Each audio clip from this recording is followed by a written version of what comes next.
Assalamualaikum warahmatullahi wabarakatuh. Halo sahabat, semoga kita semua selalu dalam lindungan Allah Subhanahu wa Ta'ala. Pada video ini, saya akan membawakan sebuah kisah yang bukan sekedar cerita, tapi menjadi legenda nyata yang mengguncang hati ribuan orang. Kisah tentang seorang driver ojek online bernama Afan, seorang pemuda sederhana yang hidup untuk keluarganya, namun wafat dengan cara yang tragis. Siapa sangka setelah kepergiannya, makamnya justru menjadi cahaya yang menerangi kegelapan dan menebar misteri yang tak bisa dijelaskan logika. Jakarta malam itu riuh dengan lautan manusia.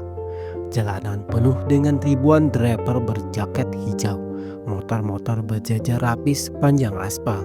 Mereka datang bukan untuk mencari orderan, tapi untuk menuntut keadilan. Suara teriakan massa bergema, "Kami manusia, bukan mesin. Kami juga punya keluarga." Di tengah kerumunan itu, ada seorang pemuda bernama Apan. Usianya baru 28 tahun. Dari wajahnya terpancar kelelahan, namun juga tekad yang kuat.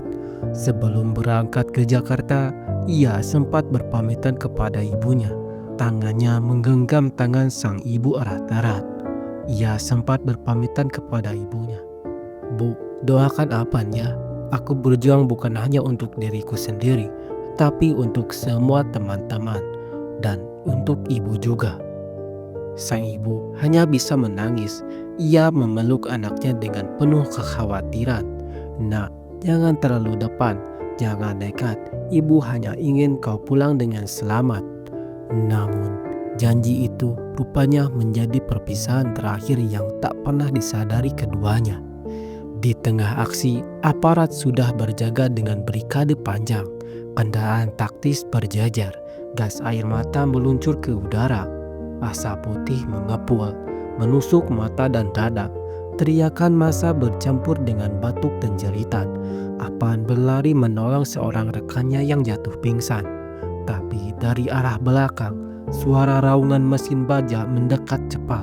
Sebuah kendaraan brimob melaju menembus kerumunan. Apan terpental keras, tubuhnya terbanting ke aspal, helm hijaunya pecah berkeping-keping, napasnya tersengal, dan sisa tenaga terakhir ia berbisik kepada teman-temannya, "Bilang sama ibu, aku pulang." Lalu matanya terpejam, tubuhnya terkulai lemah. Malam itu, Jakarta menjadi saksi tumbangnya seorang pejuang kecil yang suaranya terkubur di tengah hiruk-pikuk perlawanan. Keesokan harinya, jenazah Apan dibawa pulang ke kampung halamannya. Tangisan pecah di rumah duka. Ibunya roboh di tanah, menjerit seakan separuh jiwanya ikut terkubur. "Apan, kenapa pulangmu seperti ini, nak?" Bukan dengan senyum, tapi dengan kain kapan. Ratusan driver ojol datang berkonvoy. Suara klakson panjang terdengar memilukan, seakan-akan menjadi penghormatan terakhir. Keranda diusung oleh rekan-rekannya dengan mata berkaca-kaca. Di belakang, adik kecil Apan berlari sambil menangis. "Mas, jangan tinggalkan aku." Semua orang yang hadir tak kuasa menahan air mata. Saat jenazah diturunkan ke liang lahat, doa berkumandang.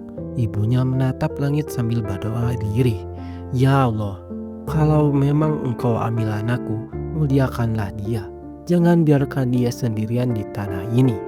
Doa itu menembus keheningan, menjadi saksi cinta seorang ibu yang tak akan pernah padam. Malam pertama setelah pemakaman, sesuatu pun terjadi.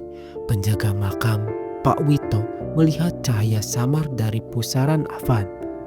Awalnya ia mengira hanya pantulan lampu jalan, namun semakin lama cahaya itu semakin terang, hijau berkilau, seolah-olah berasal dari dalam tanah.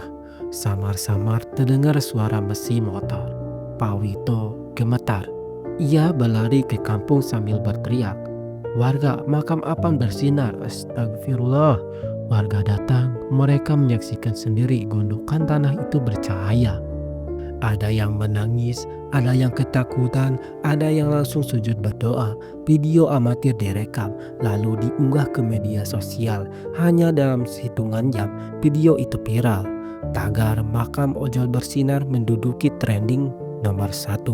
Keesokan harinya, ribuan orang berbondong-bondong datang. Ada yang sekedar ingin melihat, ada yang berdoa, bahkan ada yang berdagang di sekitar makam. Suasana pemakaman berubah seperti pasar malam. Penjual kopi, gorengan, hingga pernak-pernik bertulisan "Apan sang penjual ojol" bermunculan. Meski penuh sesak, banyak driver ojol datang dengan penuh haru. Mereka menggelar doa bersama di sekitar makam. Helm mereka diletakkan di tanah. Tangan menengadah. Air mata jatuh membasahi pipi. Beberapa dari mereka membawa poster bertuliskan, "Keadilan untuk Apan. Darahmu takkan kami biarkan sia-sia." Fenomena ini memicu pro dan kontra. Beberapa tokoh agama datang meneliti. Seorang ustadz terkenal berdiri di depan kamera dan berkata, "Kalau benar makam ini bersinar, kita tidak boleh langsung percaya sebagai karomah. Bisa jadi fenomena alam, tapi bisa juga pertanda bahwa Allah sedang menunjukkan sesuatu, bahwa ada darah yang belum menemukan keadilan." Sementara itu, aparat mulai gelisah.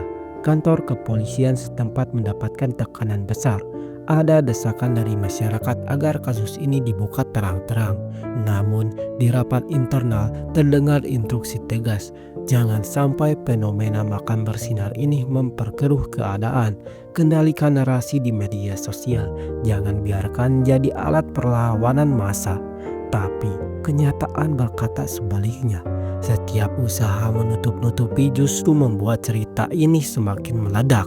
Di Instagram, selebgram, dan artis ramai-ramai memposting foto makam Afan. Caption pilu mengalir memuji perjuangan seorang ojol kecil yang gugur demi mencari nafkah halal. Ada pula yang menggalang donasi untuk keluarga Afan. Seorang penyair bahkan menulis kalimat yang begitu menusuk hati. "Ketika keadilan tak menyinari negeri, makam rakyat kecil yang akan bersinar." Kalimat itu viral, dibagikan jutaan kali, menyalakan api solidaritas. Malam berikutnya, fenomena itu terulang lagi. Cahaya dari makam Apan muncul lebih kuat. Ribuan orang menyaksikan dengan mata kepala sendiri. Ada yang merekam, ada yang sujud menangis, bahkan ada yang pingsan karena kaget. Namun kali ini cahaya tidak lagi sekedar hijau lembut. Sesaat cahaya berubah menjadi merah menyala seperti bara api. Tanah bergetar, udara panas, dan dari dalam cahaya sama-sama terlihat sosok Afan.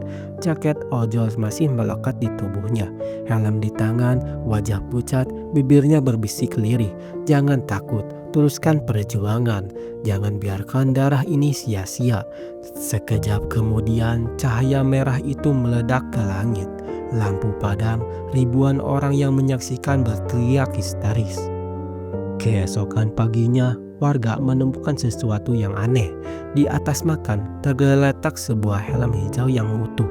Padahal semua orang tahu helm Apan pecah hancur saat ia terjatuh. Helm itu kemudian dijaga komunitas ojol sebagai pusaka, simbol perjuangan seorang rakyat kecil yang tak pernah menyerah.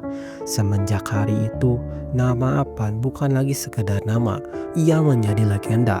Dari warung kopi hingga gedung parlemen, kisahnya diceritakan. Di dinding-dinding kota, mural wajahnya terpampang dengan tulisan tebal, "Aku adalah Afan." Dan setiap kali ribuan motor ojol melaju bersama di jalan, suara mesin mereka terdengar seperti gema pesan terakhir Apan. "Teruskan perjuangan, jangan biarkan darah ini sia-sia." Terima kasih yang sudah menonton. Jangan lupa untuk like dan subscribe. Dan tuliskan di kolom komentar bagaimana pandangan Anda tentang kasus Apan ini. Wassalamualaikum warahmatullahi wabarakatuh.